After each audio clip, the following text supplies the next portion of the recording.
Hello everyone, সবাই কেমন আছো?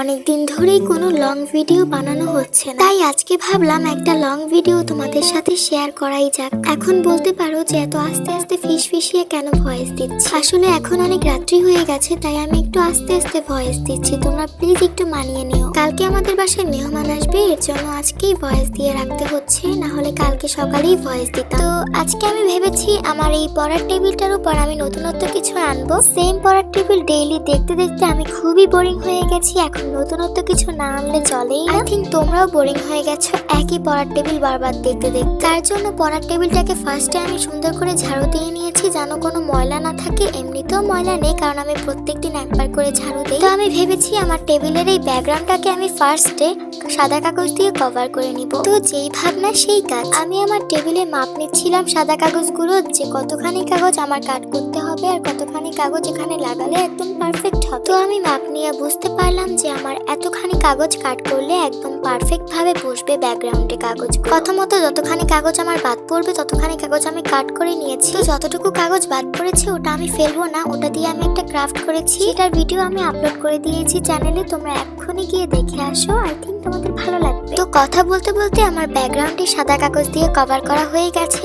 এখন আমি এখানে কি ডেকোরেশন করতে পারি সেটা তোমরা সাজেস্ট করো। Bye bye.